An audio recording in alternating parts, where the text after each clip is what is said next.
교만과 그리고 제가 이웃을 사랑하지 않는 저의 죄악에 대해서 좀 고민도 하고 공부를 하는 와중 가운데 우리 교회 안에도 저와 같은 그런 어려움으로 인해서 힘들어하시는 분들이 계실 수도 있겠다라는 생각이 들어서 오늘 설교를 준비하게 되었습니다. 만약 설교를 들으시면서 여러분들 가운데 이건 내 이야기인데 라고 그 설교가 들리신다면 그것은 여러분 안에 그리고 여러분 위에 역사하시는 성령 하나님의 역사하심일 것입니다. 그래서 감사함으로 여러분의 삶 가운데 적용하시면 될 것 같고, 혹시나 본인 이야기가 아니다라고 생각이 되신다면 이러한 우리를 위해 같이 기도로 함께 해주셨으면 너무 감사할 것 같습니다. 오늘 우리가 읽은 본문은 우리에게 너무나 익숙하지만 또한 한편으로는 의미를 잘 모를 수도 있는 그러한 본문입니다. 흔히들 이제 주기도문이라고 알려진 기도 중의 일부였지요. 또 다른 말로는 주님께서 제자들에게 가르쳐 주신 기도이기도 합니다. 하지만 오늘 본문은 두 가지 측면에서 우리를 좀 불편하게 하는 부분이 있습니다. 바로 첫 번째로는 누군가를 용서하라라는 말은 한편으로는 조금 폭력적으로 들릴 수도 있기 때문입니다. 한 20년 전만 해도 다른 사람을 용서하는 일은 굉장히 미덕으로 알려지고 또한 사람들이 추구해야 하는 그러한 가치로 여겨졌습니다. 하지만 요즘 시대에는 다른 사람을 용서해 주기보다는 자신이 당한 것만큼 그 사람에게도 똑같이 그 값을 치르게 해야 한다라는 인식이 이 시대에 더욱 많이 퍼져 있습니다. 혹시 여러분들 이런 말 들어보셨는지 모르겠는데요. 참으면 병된다, 혹은 참으면 호구된다 라는 요즘 시대의 속담이 있습니다. 이처럼 이 시대에는 다른 사람을 용서하지 않으려고 하는 그런 사회적 분위기가 이 시대 안에 담겨져 있고, 또한 우리 교회 안에도 그러한 분위기가 슬그머니 흐르고 있는 것 같습니다. 또한 두 번째로는 마치 이 부분이 조건처럼 들린다는 것입니다. 우리가 우리에게 잘못한 사람을 용서해 주지 않는다면 마치 하나님께서 우리의 죄를 용서하지 않으시는 것처럼 그러한 조건처럼 들리기도 합니다. 하지만 우리가 알고 있듯이 우리가 죄를 용서받는 것은 오직 그리스도의 십자가 속죄를 믿음으로써 죄를 용서받는데, 오늘 본문은 우리가 알고 있는 신학과 조금 다르게 보이기도 합니다. 이러한 두 가지 불편함에 대해 예수께서 이 기도를 우리에게 가르쳐 주시며 전해 주신 그 복음의 의미를 오늘 다시 한번 생각해 보고자 합니다. 먼저 첫 번째로는 폭력적이다부터 한번 살펴보도록 하겠습니다. 오늘날 이 시대를 살고 있는 현대인들은 다른 사람을 용서하라는 권면을 들으면 분노하기까지 합니다. 내가 이렇게 고통을 당했고 괴로움 가운데 있는데 왜 내가 손해를 보면서 상대방을 용서해야 하냐라고 오히려 화를 내는 시대가 바로 우리가 살고 있는 요즘 시대입니다. 그래서 오늘 우리가 살펴본 본문을 헬라인 원어로 살펴본다면 우리에게 빚진 자를 탕감하여 준 것 같이라고 되어 있습니다. 즉 예수님께서는 본문을 통해서 은유적으로 다른 사람의 죄를 용서해 주어라 라고 얘기를 하고 계시는 것이죠. 예를 들어 만약에 누군가가 저에게 어떠한 죄를 잘못하거나 어떠한 나쁜 짓을 저질렀다면 그것은 그 사람이 저에게 그 죄 지은 만큼 빚졌다라는 의미이기도 하다는 것이죠. 그래서 우리는 그 사람이 나에게 갚은 것만큼, 나에게 한 것만큼 되돌려 주어야, 나에게 빚진 만큼 다 갚아져야 우리는 속이 후련하다라고 여기기도 합니다. 예를 하나 들어볼게요. 제가 횡단보도에 서 있는데 갑자기 음주운전을 한 사람이 차를 타고 운전을 해서 저를 치었다라고 생각해 보도록 하겠습니다. 물론 다친 것에 대해 제가 치료도 받고 또한 그동안에 이 일을 하지 못하고 몸이 불편한 것에 대해 금전적으로 보상도 받게 되었습니다. 또한 그 사람은 음주운전에 대한 형사적 책임도 지게 되겠죠. 하지만 그럼에도 불구하고 우리의 마음 가운데는 무언가 찜찜함이 남아 있습니다. 마치 완전한 다 보상을 하지 못한 것 같은, 받지 못한 것 같은 찜찜함이 남아 있죠. 사고가 나기 이전으로 돌아온 느낌도 들지 않습니다. 이 찜찜함은 바로 내가 받은 것만큼 셈이 다 치러지지 않았다라는 그러한 찜찜함입니다. 하지만 우리는 그 사람을 용서할 수도 있습니다. 그 사람이 나에게 잘못한 빚을 다시 그 사람에게 다 갚지 않고도 우리는 용서할 수도 있습니다. 왜 그럴 수 있을까요? 왜 우리는 우리에게 죄 지은 자의 빚을 다 갚지 않더라도 그 사람을 용서해 줄 수 있을까요? 바로 우리가 그러한 용서를 다 받은 자들이기 때문입니다. 예수 그리스도께서 우리의 빚을, 우리의 죄를 다 갚으셔 주셨습니다. 우리가 하나님 앞에 범죄한 죄악을 우리가 갚은 것이 아니라 예수 그리스도께서 대신 다 갚아 주셨습니다. 그 그리스도의 사랑을, 그 그리스도의 은혜를, 그 그리스도께서 나를 행하신 그 용서를 우리가 경험하고 안다면 우리는 상대방을 용서할 수도 있습니다. 또한 우리가 그렇게 상대방을 용서하려고 할 때, 그렇게 시도할 때 우리의 마음은 지옥에서 천국으로 이동하게 됩니다.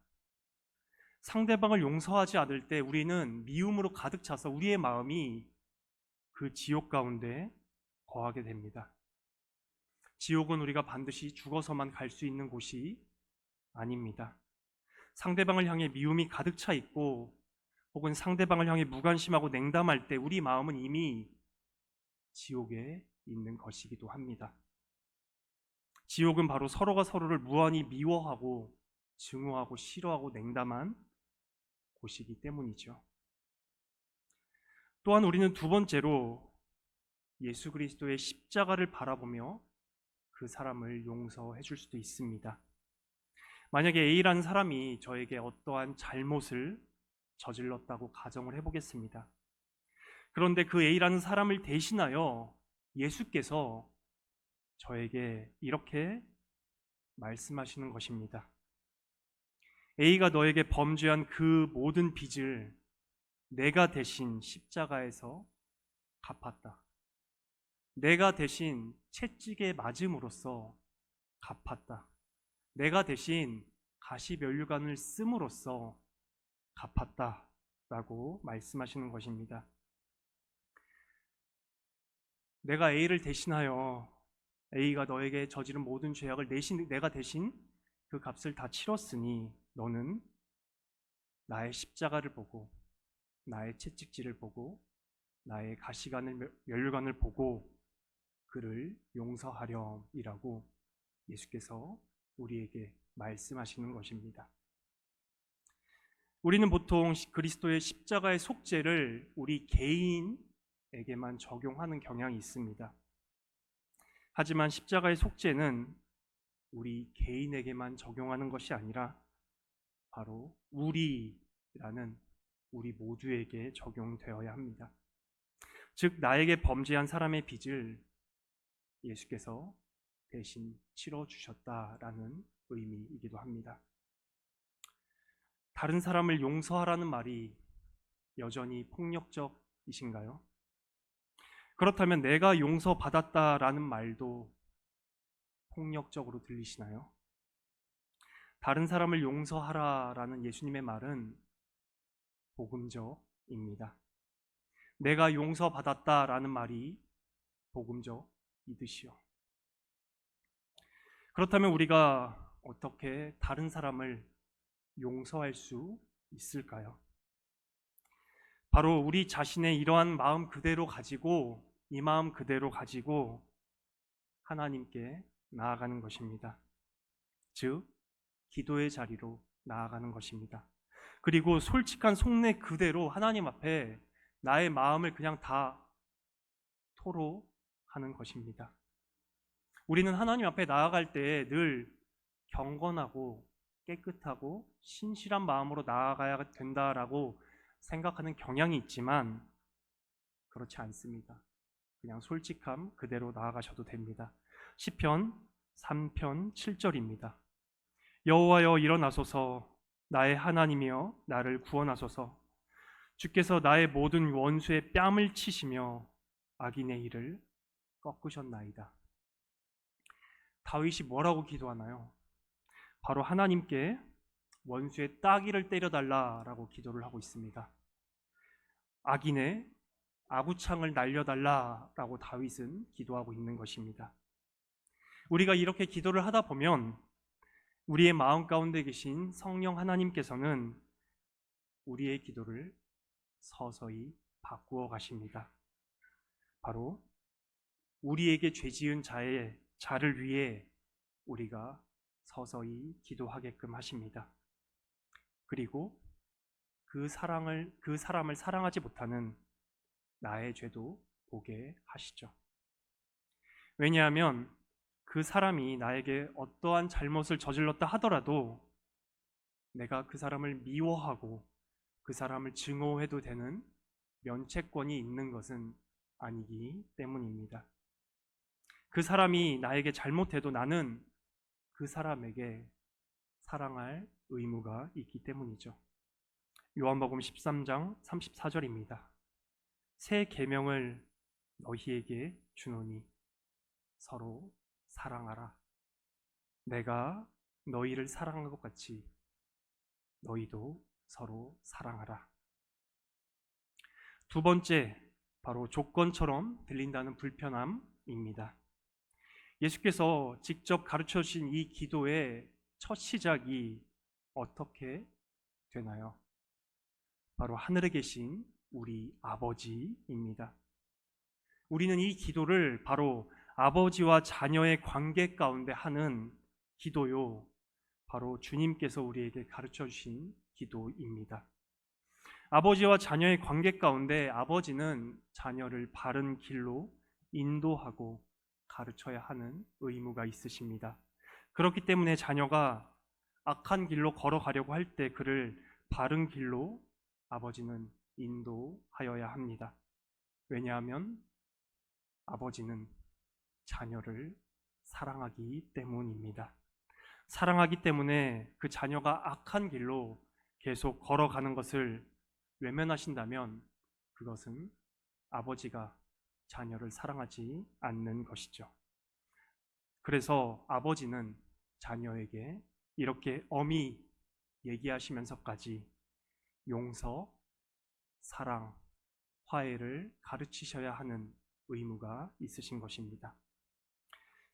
오늘 설교의 결론이면서 복음입니다.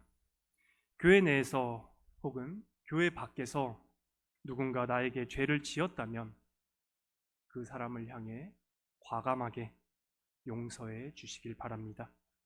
왜냐하면 첫 번째로는 먼저 우리가 그러한 용서를 받았기 때문입니다.